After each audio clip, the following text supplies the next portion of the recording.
avec simplicité du cœur. Est-ce qu'on peut dire simplicité du cœur? Simplicité du cœur. Dans la crainte du Seigneur, tout ce que vous faites, faites-le de bon cœur. On peut dire de bon cœur. Comme pour le Seigneur, un nom pour des hommes, sachant que vous recevrez du Seigneur l'héritage. On dirait l'héritage. Pour récompenser, servez Christ, le Seigneur, car celui qui agit injustement recevra selon son injustice, et il n'y a point d'acception de personne. Amen. Amen. Alléluia. Amen. Amen. Est-ce que tu es serviteur, mon bien-aimé? Est-ce que tu es serviteur? Amen. Alléluia. Amen. Vous savez, être serviteur, ce n'est pas un titre. Non. Être serviteur, c'est avec le cœur. Le fait que tu acceptes Jésus-Christ comme Seigneur et Sauveur, tu deviens serviteur. Amen. Amen. Prenez place, s'il vous plaît. Alléluia. Dieu, notre Dieu est merveilleux. Notre Dieu est excellent. Amen. Amen. Je disais tout à l'heure que un bon serviteur doit avoir une nouvelle naissance. Amen. Mais quand on parle d'une nouvelle naissance, il est important de comprendre. Pourquoi? Parce qu'il y a des éléments qui détruisent la nouvelle vie. Quand on est de nouveau, on croit, on croit que Jésus-Christ est Seigneur et Sauveur. Mais il y a de ces choses, mes bien-aimés, qu'on doit détruire, qu'on doit arrêter. Alléluia. Parce que dans notre vie, c'était normal. Mais aujourd'hui, du moment où nous avons une nouvelle vie, nous devons changer. Est-ce qu'on peut dire changer? Changer. Amen. Mais bien aimé, quand nous parlons de la nouvelle naissance, Amen. Quand nous parlons de la nouvelle naissance, quelque chose qui est nouveau, nouvelle.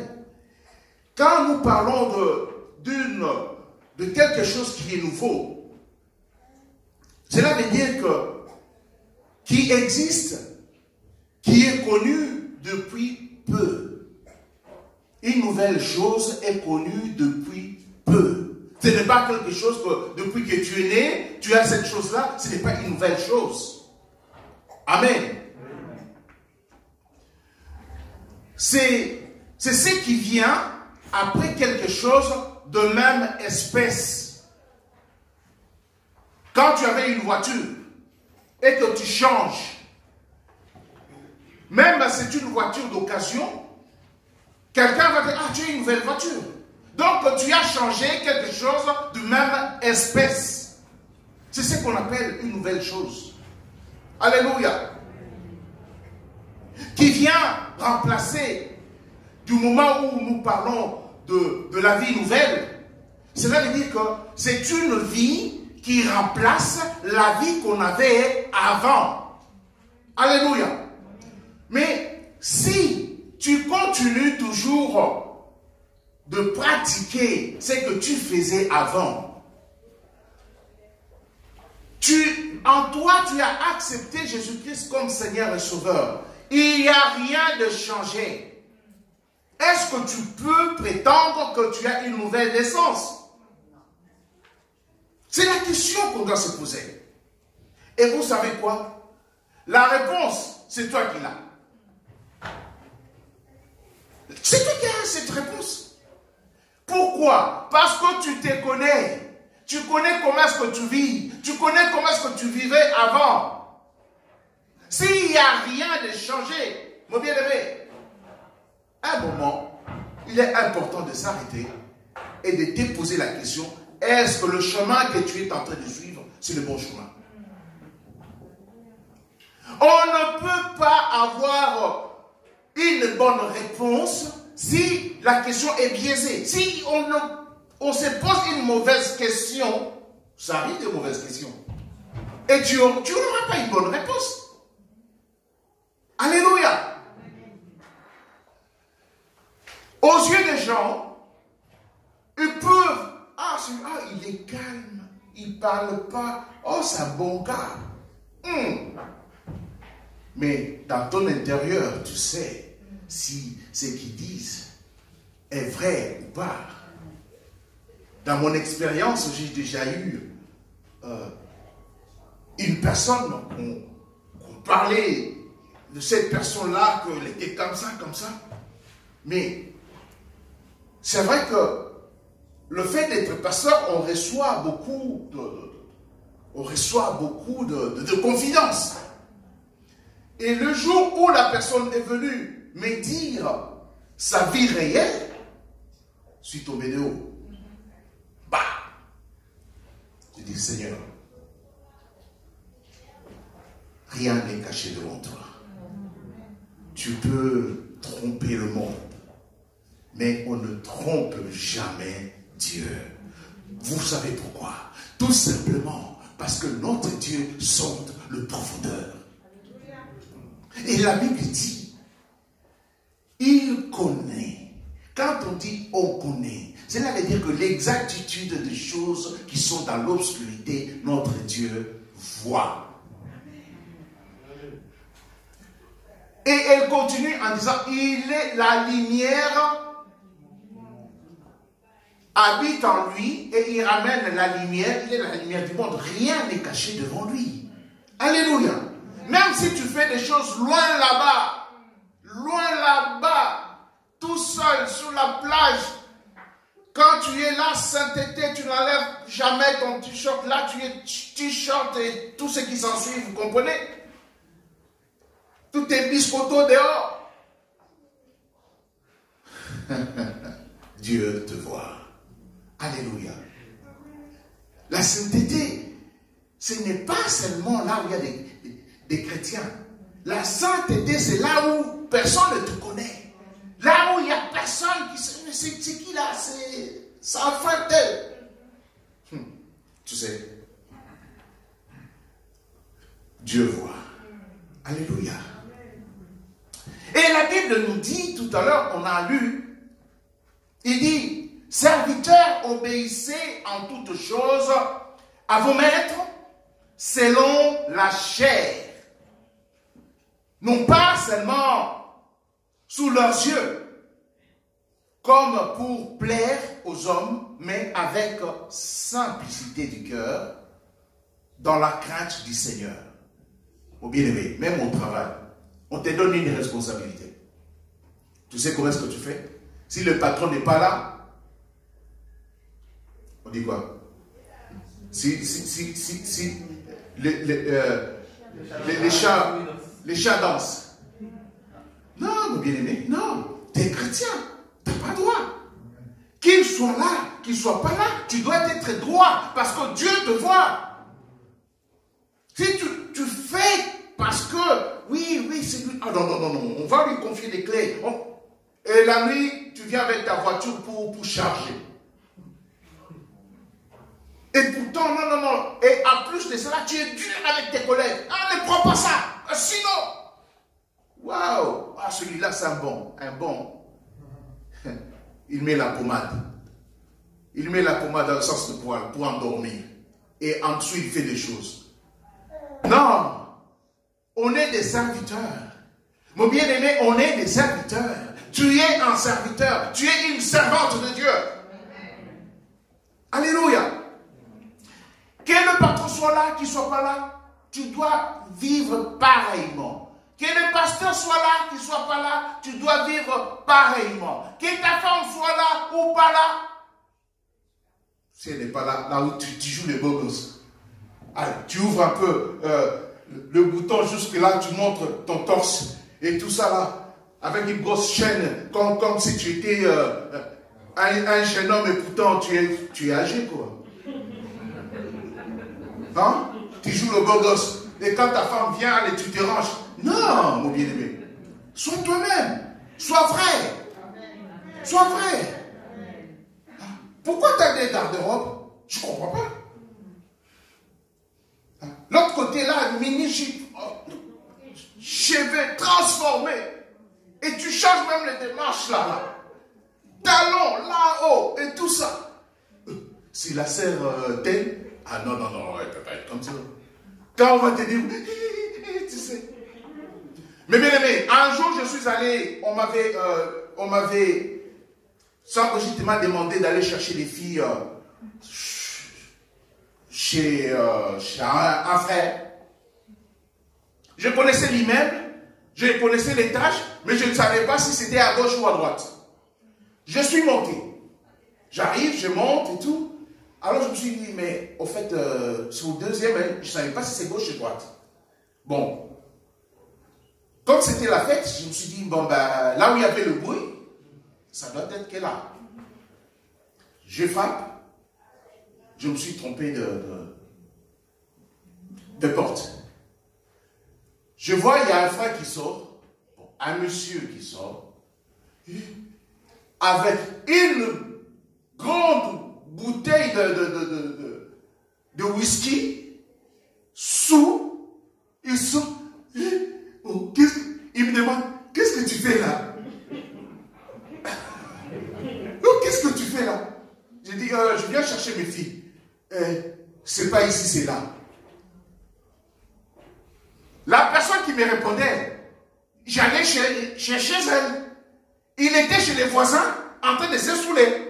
Et il me demande, qu'est-ce que tu fais là? Parce qu'il ne s'attendait pas que je pouvais sonner chez les voisins. Là, c'est là. Et vous savez quoi? Depuis ces jours-là, il avait fui. Il a fui l'église. Non. Tu n'as pas de problème avec un frère, ni avec le pasteur. Tu dois être vrai, c'est avec ton Dieu. Si tu fais cela, mon bien-aimé, tu t'es trompé. Tu te trompes encore. Ce n'est pas ça, avoir une nouvelle naissance. Ce n'est pas ça d'avoir une nouvelle naissance. Il avait tout les yeux rouges et tout ça. Mais quand j'ai dit à ça, tu ne sais pas ce que j'ai vu. Je lui ai raconté, dit, non, c'est pas vrai. Est-ce que celui vraiment, j'ai dit, ben, il m'a dit que c'est pas ici, c'est l'autre côté. Il m'a même pas dit bonjour. Il dit, non, c'est là. Et j'ai ouvert la porte et je suis parti. On doit être vrai. Amen. Vous savez quoi? Souvent, les gens n'agissent pas selon leurs convictions, mais selon la conviction des autres, simplement pour plaire aux autres. Pour plaire aux autres. Tu fais semblant. Alléluia, amen. Non, si tu ne veux pas danser, ne danse pas. C'est pour toi-même. Quand tout à l'heure il y avait une louange, moi j'ai senti la présence du Seigneur. Je ne sais pas si toi tu l'as senti. Quand tu sens, vous savez quoi? On peut être ici nombreux comme on est là. Il y a la présence du Seigneur, il y a aussi des gens qui ne vont pas sentir cette présence. Il y a aussi des gens qui ne vont pas sentir cette présence. Mais moi j'ai senti la présence de Dieu. Il loge au milieu de la louange. Quand tu loues, il descend. Alléluia. Quand il descend pas pour faire bien. Il descend pour faire des choses. Ce n'est pas juste une présence comme ça, non. Il descend, c'est pour transformer. Pourquoi il devait descendre? Pourquoi il devait habiter au milieu de la louange? Pourquoi? Tu connais ça, mais pourquoi? Quand il descend, même notre sœur Denamwana, il a chanté. Il y a l'atmosphère. Quand l'atmosphère change, c'est pour chasser tous les démons. Quand l'atmosphère change, c'est pour délivrer. Quand l'atmosphère change, c'est pour guérir. Quand l'atmosphère change, c'est pour transformer, pour mettre ça, le sceau, c'est pour baptiser du Saint-Esprit. Quand l'atmosphère change. Alléluia. comme ça, non. Mais pour l'atmosphère peut changer. Mais si toi tu n'es pas connecté, mon bien-aimé, tu seras un spectateur. Mais je ne comprends pas. Et tu ne comprendras jamais. Et si tu ne comprends pas, mon bien-aimé, demande la grâce du Seigneur. Dis au Seigneur, je vais comprendre, je vais sentir. Touche-moi, transforme-moi. Il est là pour ça. Le pasteur a dit que quand tu descends, tu changes l'atmosphère. Je vais changer, change-moi. Il va changer. Celui qui demande reçoit. Matthieu 7,7. Alléluia. On ne doit pas vivre simplement pour plaire aux autres. C'est ce que j'appelle vivre par procuration. C'est les autres qui te donnent un mandat. Non, il y a un problème. Vivre pour les autres.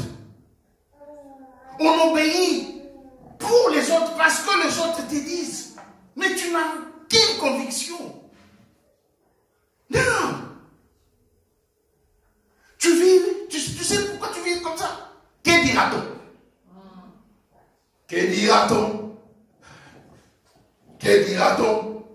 Tu t'arranges pour que dira-t-on?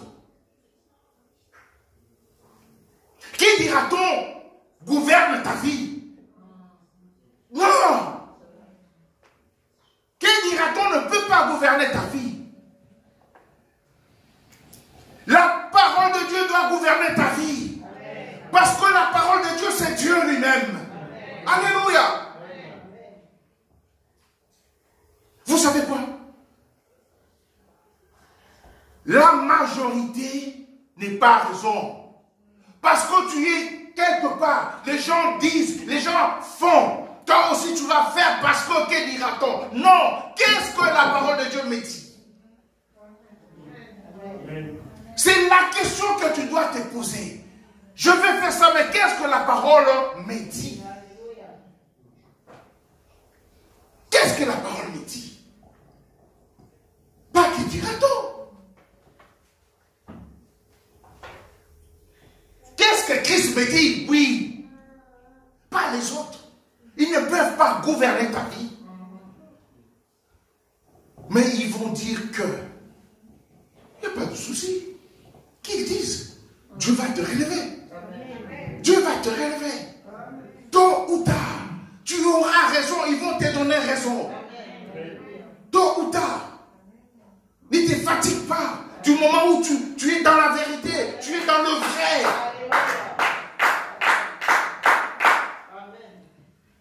Mon bien-aimé, tu dois savoir que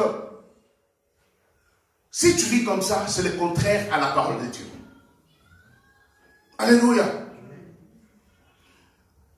Colossiens 3, 23 dit, tout ce que vous faites, faites-le de bon cœur. Est-ce que tu peux dire de bon cœur?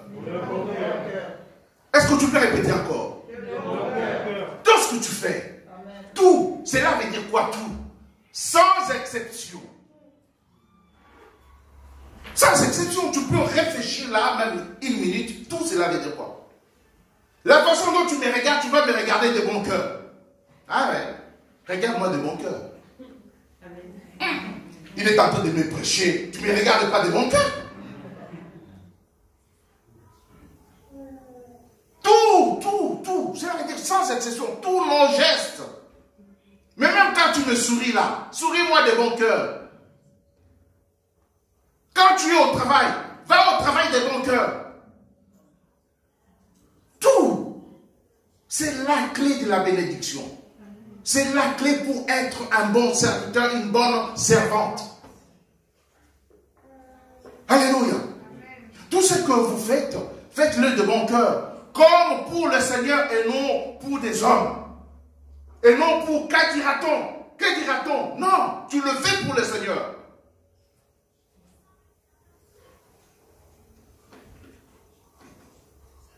Vous savez, si tu fonctionnes comme ça, tu sais, les gens qui fonctionnent comme ça, on les appelle comment?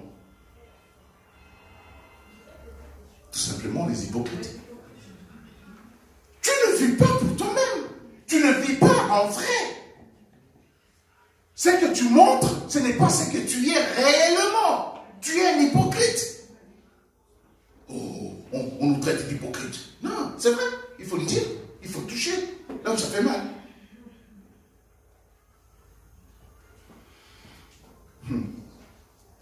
L'hypocrisie, c'est l'attitude consistant à dissimuler son caractère. C'est ça l'hypocrite. Son vrai caractère, on dissimule. Ou ses intentions véritables. À l'affection, dans le sentiment, des opinions.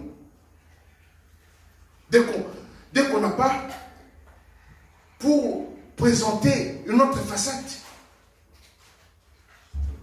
on doit être vrai, on doit avoir ses opinions. Quand on ne comprend pas, on dit non, je ne comprends pas.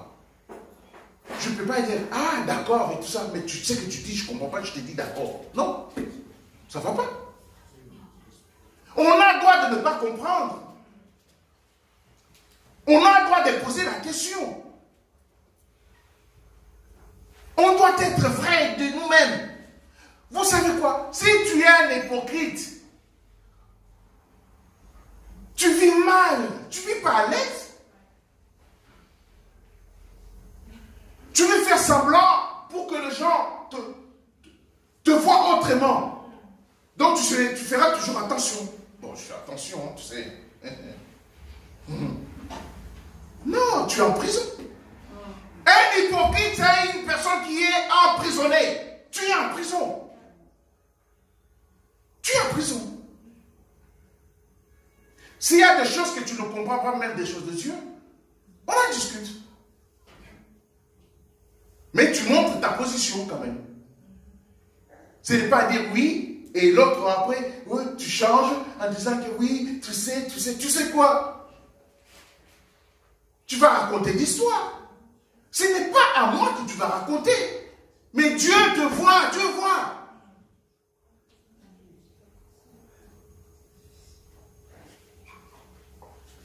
Hypocrite. C'est l'attitude qui consiste à dissimuler son caractère, son vrai caractère. Mais à un certain moment, on va craquer, on en aura marre, et puis le naturel sortira en galop, en plus, en galop, donc. Ah, c'est celui-là. Et non. Vous savez, quand moi j'ai dit non, c'est là qu'il est étonné. Non, c'est pas vrai. Parce que tu vas craquer. Tu es en prison. À un certain moment, tu vas t'étouffer, et puis tu vas craquer tout. Et tu vas abandonner les choses. Tu ne peux pas poursuivre. Et Dieu ne peut pas œuvrer en toi, parce que tu es hypocrite. Tout ce que tu caches, un jour, ça va le savoir. Les gens ne vont même pas chercher loin. Ils ne vont même pas chercher loin. Alléluia. Matthieu 6, 1.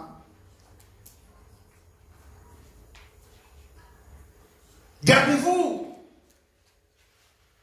de pratiquer votre justice devant les hommes pour en être vus. Autrement, vous n'aurez point de récompense auprès de votre Père qui est dans le ciel. Gardez-vous, mon bien-aimé, de pratiquer votre justice devant les hommes pour en être vu. M'as-tu vu? M'as-tu vu? Non, tu ne vis pas normalement. Vaut mieux vivre normalement, comme ça on va te conseiller pour que tu sois transformé. Les tombeaux blanchis. Tout blanc, tout beau, tout belle, beau gosse, mais intérieur pourri. Les gens vont voir, il est bien et tout. Mais quand on t'approche, on ne mettra pas longtemps pour connaître qui tu es. Dieu va te dévoiler. qu'à l'intérieur, c'est la pourriture. Vaut mieux que tu montres ce que tu es, comme ça, Dieu va te façonner, parce qu'il est le potier. Vous savez, le potier, pour faire son œuvre, qu'est-ce qu'il fait? Il écrase, il malaxe, il le fait tourner, il fait pour donner la forme que lui veut et non pas que la forme la terre veut. Et après, oui, c'est beau, mais c'est beau. Comment est-ce qu'il a travaillé la matière? Même un forgeron. Pour fabriquer un truc, il met, il chauffe, il a fait, il prend, il tape pour donner la forme. Après, ouais, c'est joli. Mais c'est joli. Comment est-ce que la matière a souffert? Comment la matière a souffert? Nous aussi, on doit souffrir pour que Dieu puisse nous façonner. Jésus-Christ, pour te donner la victoire que tu as aujourd'hui, mon bien-aimé, il a souffert.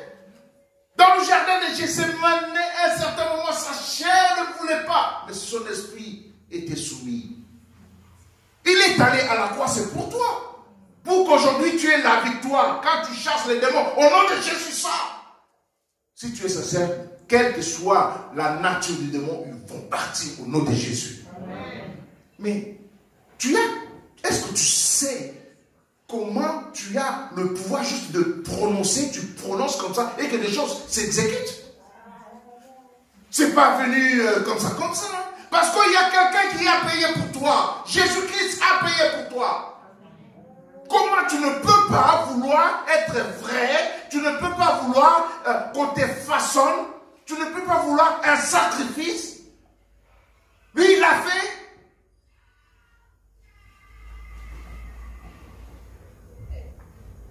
Alléluia. Gardez-vous de pratiquer votre justice devant les hommes. Oui, les hommes, oui. Pour être vu, ça ne sert à rien. Autrement, vous n'aurez point de récompense auprès de votre Père qui est dans le ciel. Les gens vont vous élever. Ils vont t'élever, oui. Mais devant le Seigneur, qu'est-ce qu'il va te dire? Je ne t'ai jamais connu. Hors de moi. Oh, mais oui. Hors de moi. Quel malheur. Mais bien aimé, l'hypocrisie nous met hors de l'héritage de Dieu. L'hypocrisie. C'est quoi l'héritage de Dieu? Il nous a donné le pouvoir de marcher sur les serpents, sur les scorpions, et il t'a dit, oh, le pouvoir de l'ennemi ne peut rien pour toi. C'est ça l'héritage que nous avons. Mais si tu es hypocrite, donc c'est toi qui n'adhères pas dans ce que Dieu a prévu pour toi. L'hypocrisie. L'hypocrisie nous empêche de rentrer, vous savez quoi, dans la repentance. La repentance, c'est la clé pour avoir une relation correcte et intacte avec notre Dieu. Mais du moment où tu sais que ta vie ne va pas, tu vas te repentir. La repentance, c'est déclarer et dire tout fort, tout haut, avec conviction que je ne veux plus de ces péchés. Et je prends la décision de ne plus les refaire. Mais si tu es hypocrite, ces choses-là, moi je l'ai fait depuis longtemps. Toi tu... D'ailleurs, l'hypocrite montre toujours le doigt. Toi tu fais toujours ça. Mais c'est qu'il oublie, les 3 doigts lui regardent. Toi tu fais ça, il te pointe. C'est pas bon ça. Mais lui, il est vautré dans le péché. Vautré dans le péché. C'est un menteur. Et le Saint-Esprit ne peut pas œuvrer dans un hypocrite. Donc tu ne peux pas faire la repentance véritable. En d'autres mots, C'est toi qui crée cette exclusion. Ce n'est pas Dieu, c'est toi. L'hypocrite ou l'hypocrisie nous met en opposition avec le Saint-Esprit. Tout simplement parce qu'un hypocrite attriste le Saint-Esprit. N'attristez pas le Saint-Esprit. Quand tu es hypocrite, tu attristes le Saint-Esprit. Pourquoi tu fais ça? Pourquoi tu n'arrêtes pas? On venait juste de te prêcher là. Mais tu continues toujours.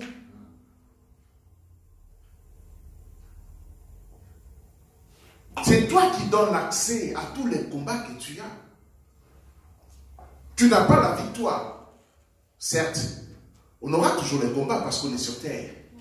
Mais nous avons la victoire. Parce que notre Christ, alléluia, il est plus que vainqueur. Nous sommes les co-héritiers du Christ. Nous sommes victorieux. Quels que soient les combats qui vont s'élever, tu vas dormir, c'est lui qui va combattre pour toi.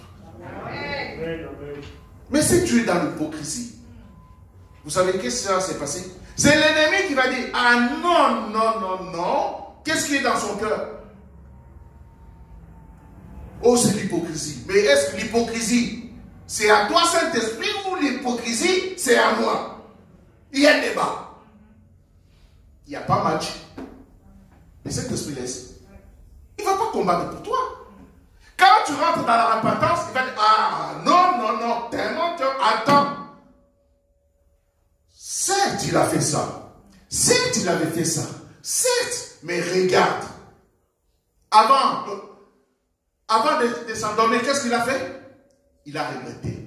Et il a fait encore quoi? Il a dit que je divorce avec tous ses péchés. Il a dit encore quoi? Que le sang de l'agneau est sur moi. Est-ce que le sang c'est pour toi? Allez, va-t'en. Là, l'ennemi est dépouillé de toute puissance. Au nom de qui? Il viendra s'agiter là. Il viendra s'agiter. Si tu as peur, tu lâches la foi. Là où il y a de la peur, Dieu n'agit pas. Il va s'agiter. Oui, non, non, non. Oh, non, non, non. C'est à moi. C'est pour cela, mes bien-aimés, il faut suivre les enseignements. Et les mettre en pratique. Tout simplement. Il ne faut pas les chercher loin. Alléluia. J'avais dit que l'hypocrisie met en opposition avec le Saint-Esprit. L'hypocrite est égal tout simplement au mensonge. Parce que tu trompes. L'hypocrisie, c'est un menteur. C'est qu'il veut faire montrer ce qu'il montre, il n'est pas vrai, donc c'est un menteur. Le père de menteur, c'est qui? Le père du mensonge? C'est le diable. Donc, si tu es hypocrite, ton père c'est? Ce n'est pas un raccourci, hein? C'est comme ça.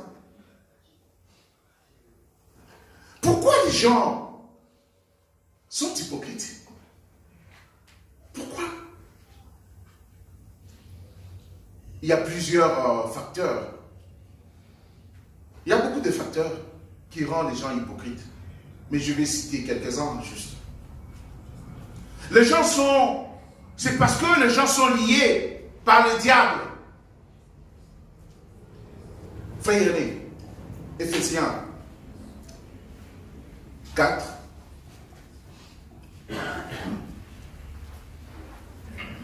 Alléluia. Amen. Ephésiens 4, 17 et 18. Qu'est-ce que la parole dit? À haute voix, tu n'as pas dit. Ephésiens 4, 17 à 18. Lu au nom du Seigneur Jésus. Amen. Voici donc ce que je dis et ce que je déclare dans le Seigneur. Voici ce que je dis et ce que je déclare dans quoi? Dans le Seigneur. Qu'est-ce qu'il déclare? Vous ne devez plus marcher comme les païens. Amen. Il dit que vous ne devez plus marcher comme qui? Les païens. Comme les païens. Parce que vous avez déjà... Donc, vous avez accepté Jésus-Christ comme Seigneur et Sauveur. Vous n'êtes plus de païens. Vous ne devez plus marcher comme de païens. Donc, en d'autres mots, vous ne devez pas être des hypocrites. qui marchent selon la vanité de leurs pensées. Qui marchent selon la vanité de quoi? De leurs pensées. La guerre spirituelle commence par la pensée. Il y a des pensées mauvaises, des pensées du monde. Non! 18. Ils ont l'intelligence obscurcie. Alléluia! Leur intelligence est obscurcie. Alléluia! Donc, ils n'ont pas l'entendement, ils ne peuvent pas comprendre les choses de Dieu.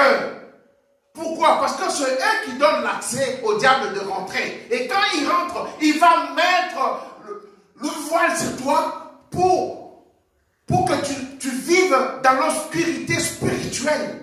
Même quelqu'un vient te parler des choses de Dieu. Oh, tu sais, il exagère un peu. Tu sais. Tu sais quoi? Rien du tout. Mon bien-aimé. Ils sont étrangers à la vie de Dieu à cause de l'ignorance qui est en eux. Alléluia. Quand c'est obscurci, tu seras étranger à la parole de Dieu. Tu auras l'ignorance. Mon peuple périt par manque de connaissances. Même tu as un bon professeur, même si tu as un bon pasteur qui te prêche, tu comprendras à peine.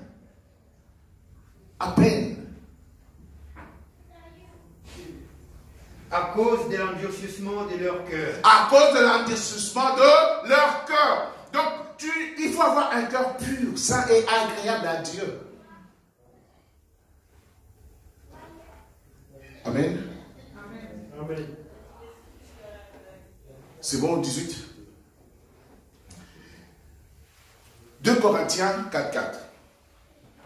Là, nous avons dit que, parce qu'ils sont liés, nous avons vu pourquoi ils sont liés.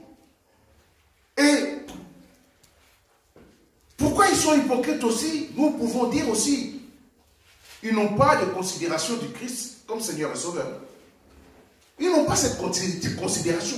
Parce que si tu as la considération que ton Dieu est le Seigneur Jésus-Christ, mon bien-aimé, tu vas t'efforcer de changer.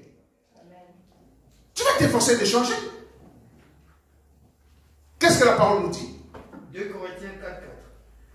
Pour les incrédules dont les dieux de ces siècles a aveuglé l'intelligence. Alléluia. Dieu, est-ce que tu peux répéter? Pour les incrédules. Pour les incrédules. Donc ces gens-là, ils n'ont pas la considération de Dieu. Ils sont quoi? Ils sont incrédules. Continue mon bien-aimé. Dont les dieux de ces siècles a aveuglé l'intelligence. C'est qui les dieux de ces siècles? C'est le diable. Ce n'est pas notre Seigneur qui a obscurci leur intelligence. C'est le diable qui a obscurci leur intelligence pour qu'ils ne changent pas de camp. Pour qu'ils ne changent pas de camp. Mon bien-aimé, toi tu as accepté Jésus-Christ comme Seigneur et Sauveur. On t'a baptisé au nom de Jésus-Christ. Tu as changé de camp. Alléluia. Afin qu'ils ne voient pas briller la splendeur de l'évangile de la gloire du Christ, qui est l'image de Dieu. Alléluia, tout simplement. On te voile pour que tu ne puisses pas voir des bonnes choses de Dieu, pour que tu ne puisses pas comprendre des choses de Dieu, pour que tu ne puisses pas adhérer à des choses de Dieu. Amen. Amen. Je vous avais dit que souvent nous avons, pas souvent, il y a 3 ennemis pour nous. Nous connaissons les diables. Des fois c'est notre entourage et nous-mêmes aussi. Nous avons la responsabilité. On ne doit pas montrer que oh, les diables, c'est les diables qui m'ont attaqué. Non, non. Nous donnons gloire. Non. Tu dois commencer par faire le travail en toi. Et Dieu va voir le travail que tu es en train de faire. Approchez. La Bible nous dit dans Jacques, approchez-vous de Dieu et Dieu s'approchera de. Qu'est-ce que ça veut dire? C'est nous qui allons faire le premier pas. Quand Dieu voit ce que nous sommes en train de faire, c'est là où il va étendre sa main. C'est là où il va ouvrir les écluses de cieux. Parce que c'est toi qui choisis. C'est nous qui allons faire le premier pas. Approchez-vous de Dieu et Dieu s'approchera de vous. Amen. Alléluia. Il y a un autre élément. Ce manque de volonté d'avoir une vie nouvelle en Christ. Ils aiment tellement la chair grave. les abominations, avec eux, ils font un. Le monde et leur partage.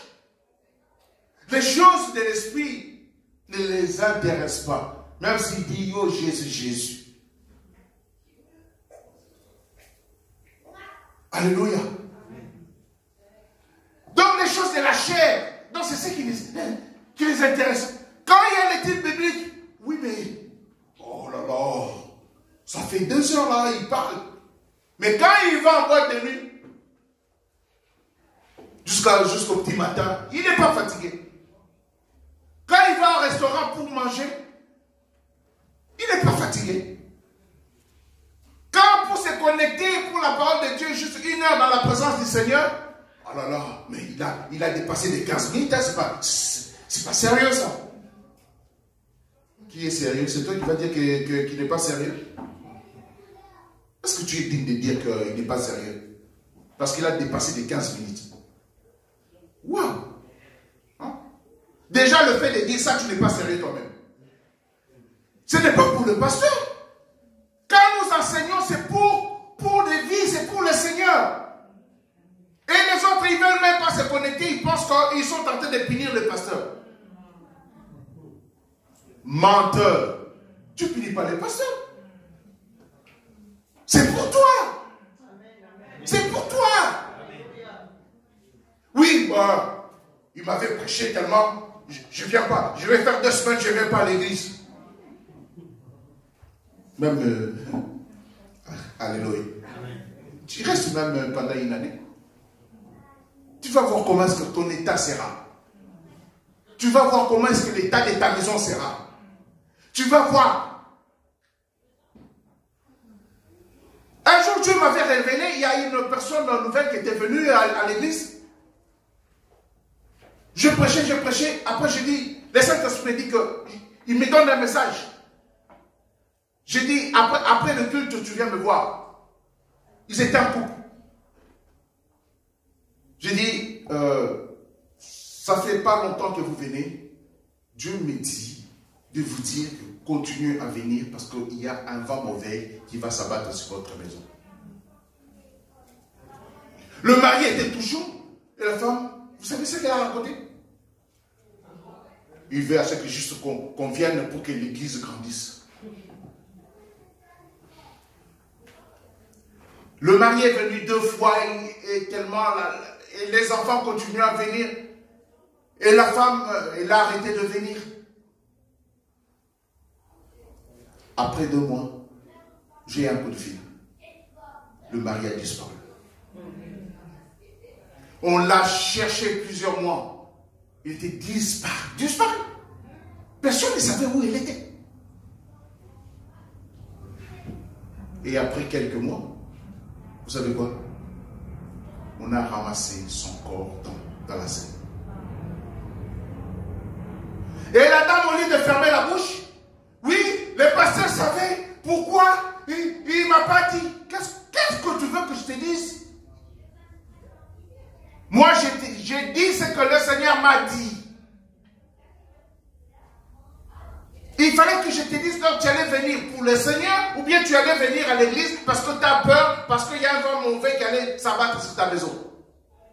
Mon bien-aimé, si tu viens parce que tu as peur des sorciers, tu es en train de te tromper.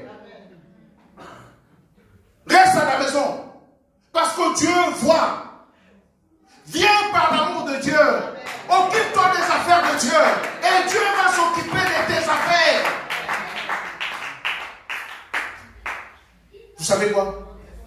C'est juste après que le Seigneur m'a révélé le pourquoi cette femme-là avait cette, que dirais-je, cette attitude.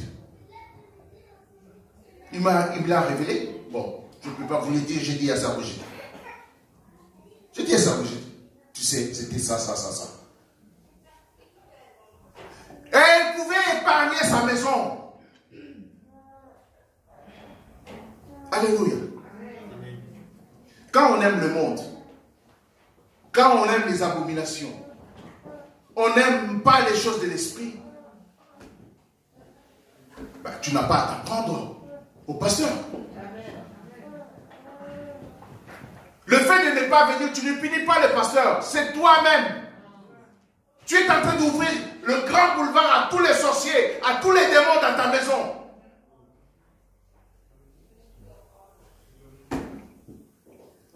Romains 8. 5 à 8. Qu'est-ce qu'il dit, la parole? Romains 5, à partir du verset 5. 8 à partir du verset 5. Ceux, en effet, qui vivent selon la chair. Ceux qui vivent selon la chair. S'affectionnent aux choses de la chair. Tandis que ceux qui vivent selon l'esprit. Selon l'esprit. S'affectionnent aux choses de l'esprit. S'affectionnent aux choses de l'esprit. Moi, bien aimé, affectionnez-vous aux choses de l'esprit. Il ne faut pas aimer la chair ni les abominations. Et l'affection de la chair, c'est la mort. L'affection de la chair, c'est la mort. La dame aimait trop la chair. C'est pour cela que la mort est rentrée dans sa maison. Ça peut être la mort spirituelle et la mort physique. Hein? Ah oui. Hein? Tandis que l'affection de l'esprit, c'est la vie et la paix. L'affection de la vie, c'est... Tandis que l'affection de l'esprit... De l'esprit, pardon. C'est la vie. C'est la vie et la paix. Mais qui est la vie? Je suis la vie, c'est qui? C'est Jésus-Christ. Le prince de paix, c'est qui? Donc quand tu choisis, donc c'est Jésus-Christ qui rentre dans ta maison, c'est Jésus-Christ qui conduit ta maison, tu vis pour Jésus. Alléluia. Il est le grand potier. Il va te malayer, il va te donner la forme que lui veut. Mais avant cela, il faut des sacrifices. Il faut des sacrifices. Tu ne veux pas des sacrifices, tu penses que ça va tomber du ciel comme ça. Non, on peut prier pour toi. On peut faire des choses sur toi. Ça n'ira pas. Alléluia. Vous savez, quand on était dans l'église derrière, quand on a commencé l'église,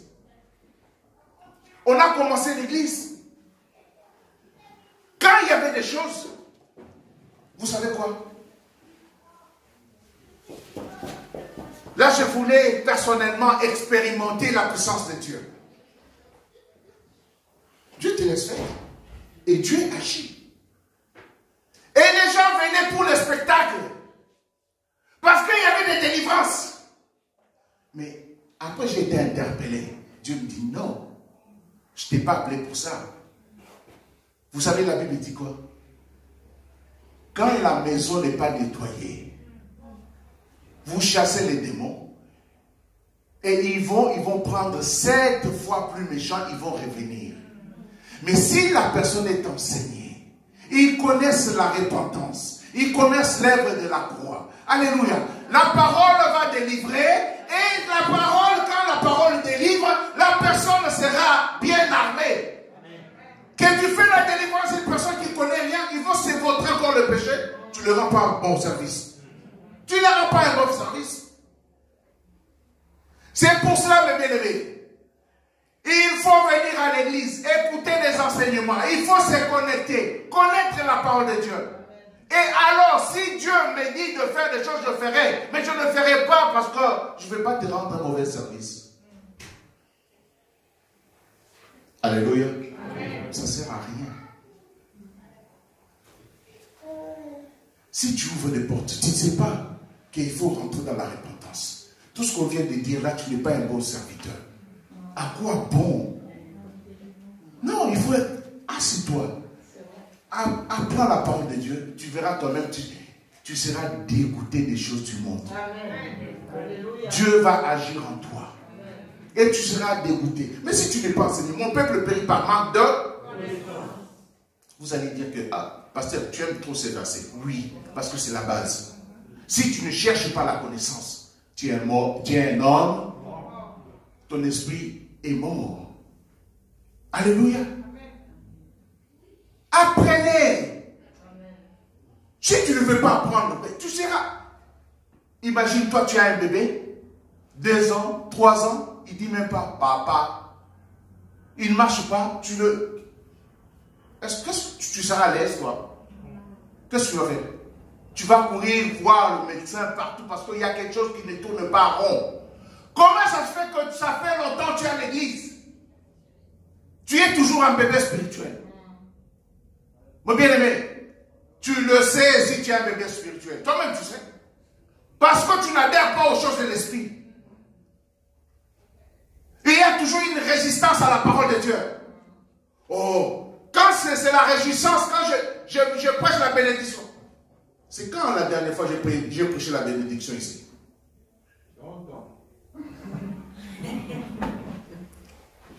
Vous savez, on doit dire la vérité.